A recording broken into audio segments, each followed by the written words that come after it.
How's it going, everyone? AkibanaZero here, and welcome to the first episode of Getting into BlazBlue Crosstag Battle.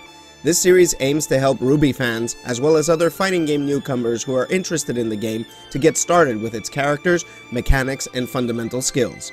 In this episode, we will be looking at the 4 main universes that will be crossing over in BlazBlue Crosstag Battle, as well as some notes on anime fighters and the developer of the game. So without any further ado, let's get started.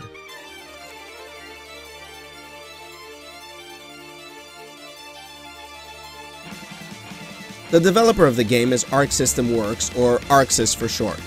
They have a strong pedigree in the fighting game market that dates back to the early 90s. Their biggest fighting game, before BlazBlue, was the Guilty Gear series, which grew a competitive scene in Japan, the US, and later down the line the rest of the world.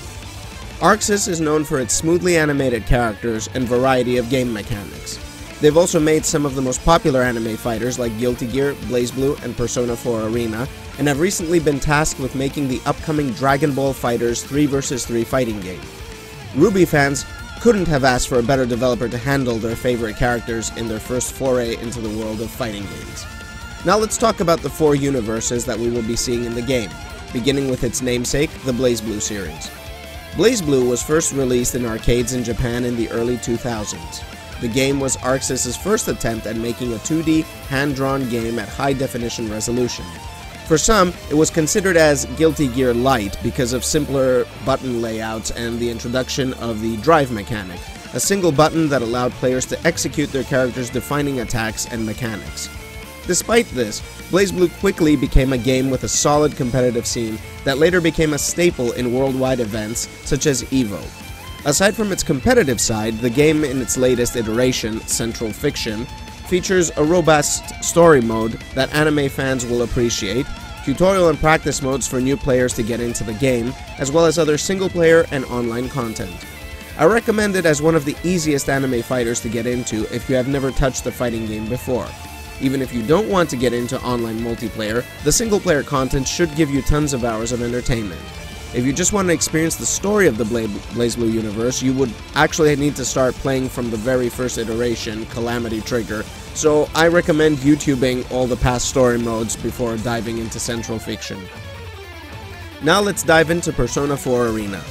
This series was short-lived compared to ArcSys' other games, but it still managed to build a strong following of both competitive and casual players. It's even been one of the headlining tournaments at EVO. Persona 4 Arena is a fighting game spin-off of the highly acclaimed Persona 4 RPG/social simulator. Persona 4 Arena is also considered easy to get into, but if you simply want to get acquainted with the characters, I recommend picking up the RPG if you have a PlayStation 2 or Vita lying around. Of course, there's always the option to watch a Let's Play on YouTube. Let's take a look at the next series, Under Night in Birth, or UNIST for short. UNIST was developed by Ecole Software and French Bread, the developers behind another highly regarded anime fighter series called Melty Blood. ArcSys took the helm of publishing the series for PlayStation 3 and PlayStation 4 in recent years.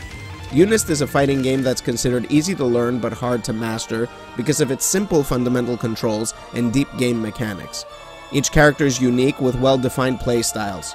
The latest installment of the game, Latest, features a story mode tutorial and online modes as well as tons of unlockables.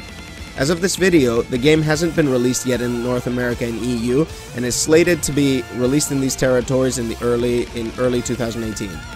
You could also pick up the previous version late on Steam and PlayStation 3. Finally, RWBY, the anime series by Rooster Teeth and the Mind of Montium. This series enters the 2D fighting game scene for the first time through BlazBlue Crosstag Battle. The show has managed to develop a cult following because of its charming characters, well-built world, and over-the-top fight scenes. Oh, and of course the weapons, which are also guns that also hide other weapons that are also guns.